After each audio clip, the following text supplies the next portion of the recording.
I believe I share with many people the sense that the world has changed in some unimaginably horrible way, with consequences yet unseen and only guessed at.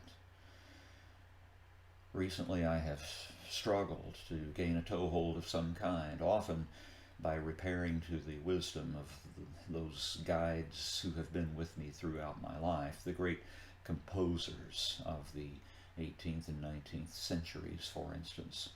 I've also been rereading a good many of the authors who have shared their wisdom with me in the past, seeking again that wisdom and perhaps new insights that are needed for a time that seems to be unique. So once again, I repair to the essays of Barbara Kingsolver. I've been reading from this collection recently, and I thought I'd share with you today the second essay from this published collection. This one is entitled Saving Grace. I never knew what grand really was until I saw the canyon. It's a perspective that pulls the busy human engine of desires to a quiet halt.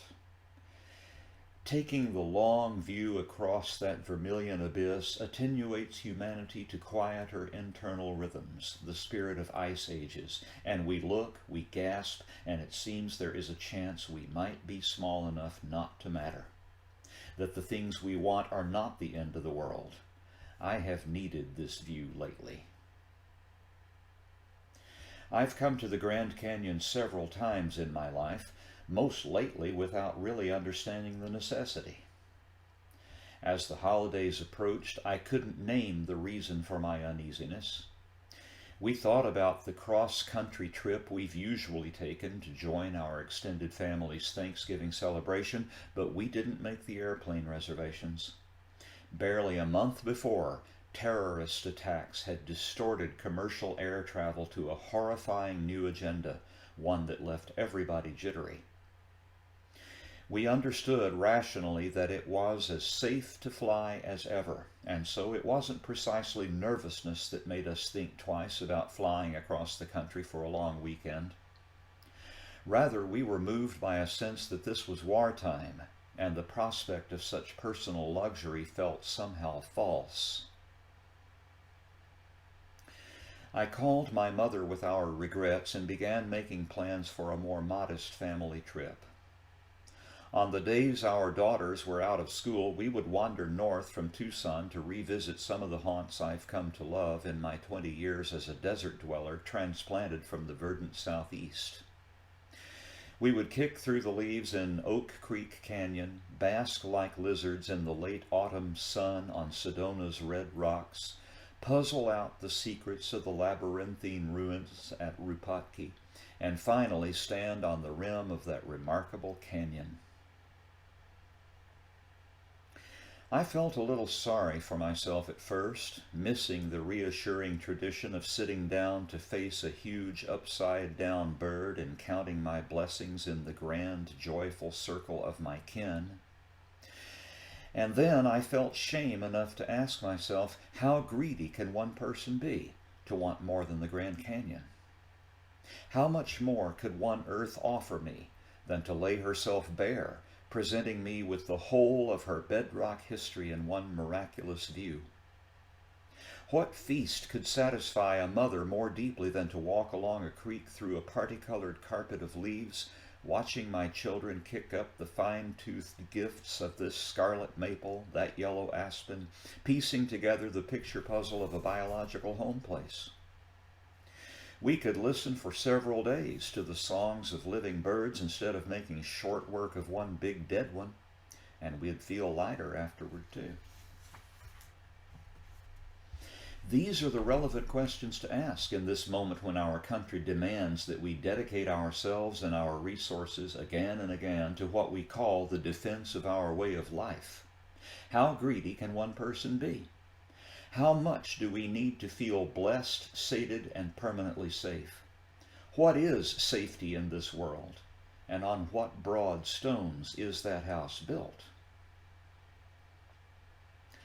Imagine that you come from a large family in which one brother ended up with a whole lot more than the rest of you. Sometimes it happens that way, the luck falling to one guy who didn't do that much to deserve it. Imagine his gorgeous house on a huge tract of forests, rolling hills, and fertile fields. Your other relatives have decent places with smaller yards, but yours is mostly dust. Your lucky brother eats well. He has meat every day. In fact, let's face it, he's corpulent, and so are his kids. At your house, meanwhile, things are bad. Your kids cry themselves to sleep on empty stomachs. Your brother must not be able to hear them from the veranda where he dines because he throws away all the food he can't finish. He will do you this favor. He's made a TV program of himself eating. If you want, you can watch it from your house. But you can't have his food, his house, or the car he drives around in to view his unspoiled forests and majestic purple mountains. The rest of the family has noticed that all his driving is kicking up dust, wrecking not only the edges of his property, but also their less pristine backyards and even yours, which was dust to begin with. He's dammed the river to irrigate his fields so that only a trickle reaches your place, and it's nasty. You're beginning to see that these problems are deep and deadly, that you'll be the first to starve, and the others will follow. The family takes a vote and agrees to do a handful of obvious things that will keep down the dust and clear the water, all except Fat Brother. He walks away from the table. He says God gave him good land and the right to be greedy.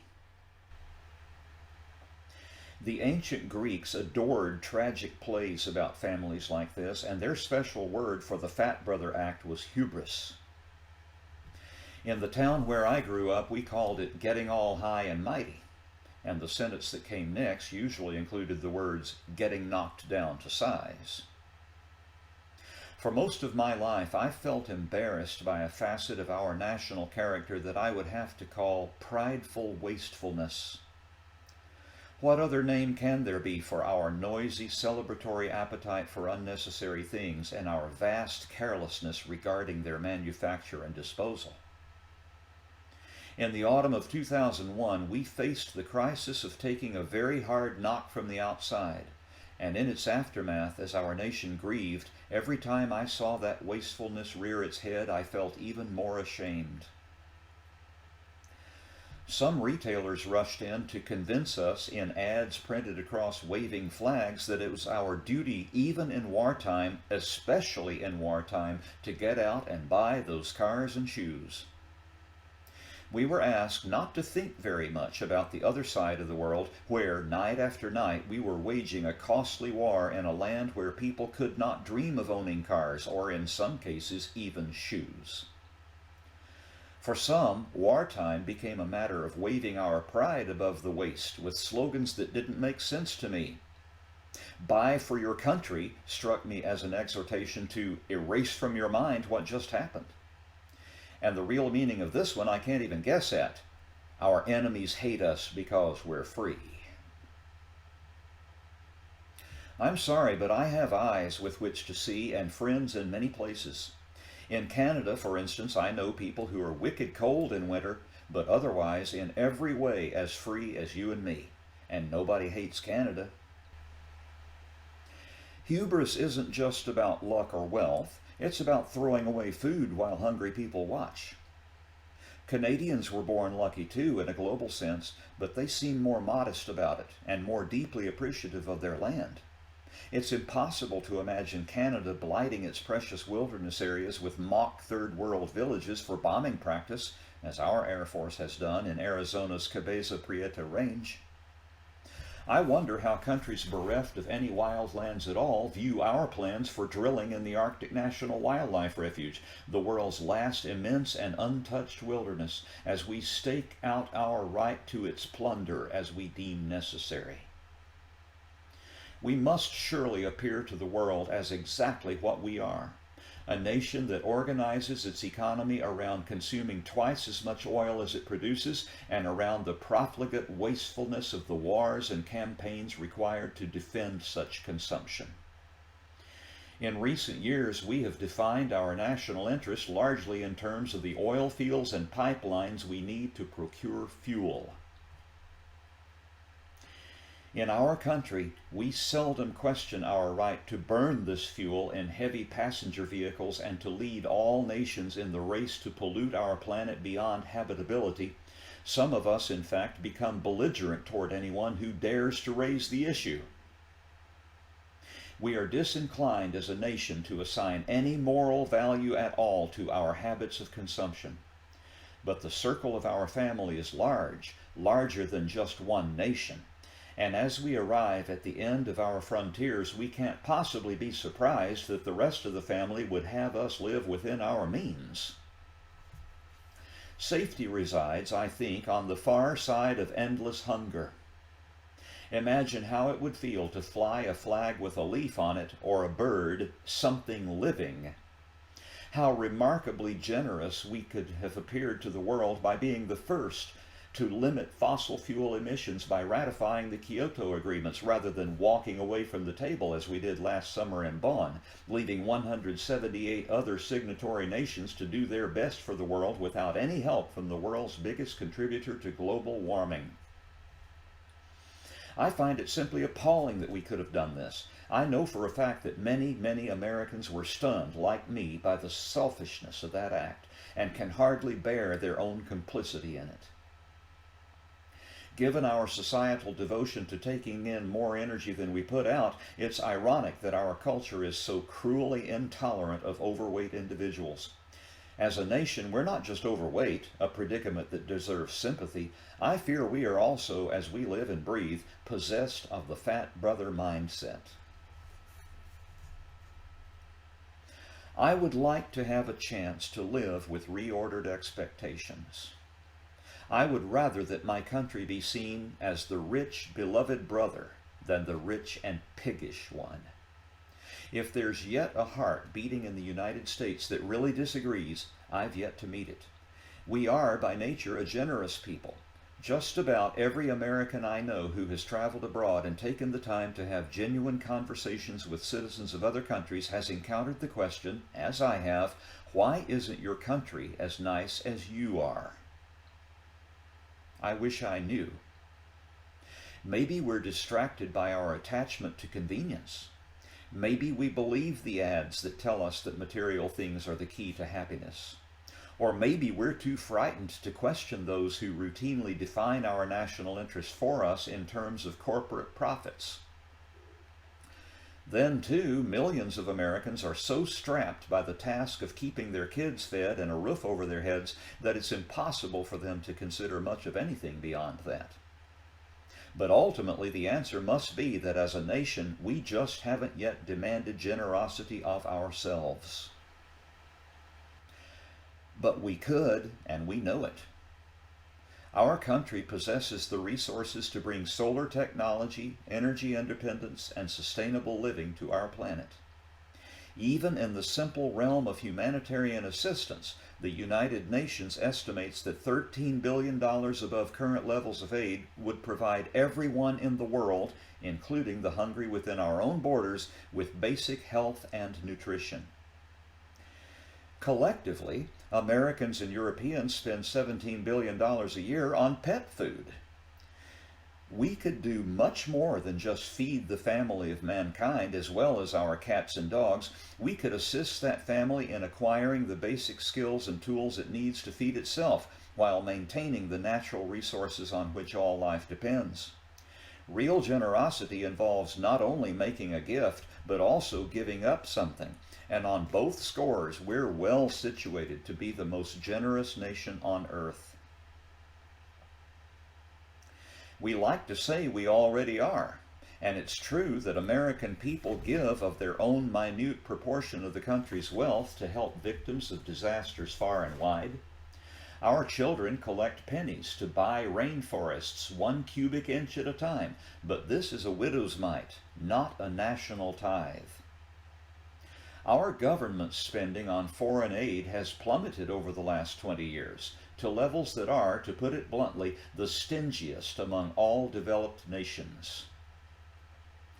In the year 2000, according to the Organization for Economic Cooperation and Development, the United States allocated just 0.1% of its gross national product to foreign aid, or about 1 dime for every $100 in its treasury, whereas Canada, Japan, Austria, Australia, and Germany each contributed 2 to 3 times that much. Other countries gave even more, some as much as 10 times the amount we do. They view this as a contribution to the world's stability and their own peace. But our country takes a different approach to generosity. Our tradition is to forgive debt in exchange for a strategic military base, an indentured economy, or mineral rights.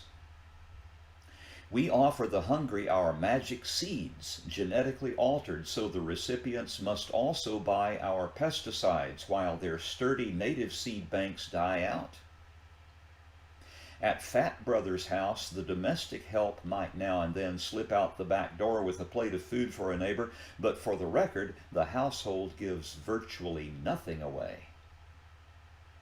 Even now, in what may be the most critical moment of our history, I fear that we seem to be telling the world we are not merciful so much as we are mighty. In our darkest hours, we may find comfort in the age-old slogan from the resistance movement declaring that we shall not be moved. But we need to finish that sentence. Moved from where? Are we anchoring to the best of what we've believed in throughout our history, or merely to an angry new mode of self-preservation? The American moral high ground can't possibly be an isolated mountaintop from which we refuse to learn anything at all to protect ourselves from monstrous losses. It is critical to distinguish here between innocence and naivete. The innocent do not deserve to be violated, but only the naive refuse to think about the origins of violence. A nation that seems to believe so powerfully in retaliation cannot flatly refuse to look at the world in terms of cause and effect. The rage and fury of this world have not notably lashed out at Canada, the nation that takes best care of its citizens, or Finland, the most literate, or Brazil or Costa Rica, among the most biodiverse. Neither have they tried to strike down our redwood forests or our fields of waving grain. Striving to cut us most deeply, they felled the towers that seemed to claim we buy and sell the world. We don't own the world, as it turns out. Flight attendants and bankers, mothers and sons were ripped from us as proof, and thousands of families must now spend whole lifetimes reassembling themselves after shattering loss. The rest of us have lowered our flags in grief on their behalf. I believe we could do the same for the 35,600 of the world's children who also died on September 11th from conditions of starvation, and extend our hearts to the fathers and mothers who lost them. This seems a reasonable time to search our souls for some corner where humanity resides. Our nation behaves in some ways that bring joy to the world, and in others that make people angry. Not all of those people are heartless enough to kill us for it, or fanatical enough to die in the effort, but some inevitably will be, more and more as desperation spreads. Wars of endless retaliation kill not only people, but also the systems that grow food, deliver clean water, and heal the sick. They destroy beauty, they extinguish species, they increase desperation. I wish our national anthem were not the one about the bombs bursting in air, but the one about purple mountain majesties and amber waves of grain. It's easier to sing, and closer to the heart of what we really have to sing about. A land as broad and green as ours demands of us thanksgiving and a certain breadth of spirit. It invites us to invest our hearts most deeply in invulnerable majesties that can never be brought down in a stroke of anger. If we can agree on anything in difficult times, it must be that we have the resources to behave more generously than we do, and that we are brave enough to rise from the ashes of loss as better citizens of the world than we have ever been. We've inherited the grace of the Grand Canyon, the mystery of the Everglades, the fertility of an Iowa plain. We could crown this good with brotherhood. What a vast inheritance for our children that would be, if we were to become a nation humble before our rich birthright, whose graciousness makes us beloved.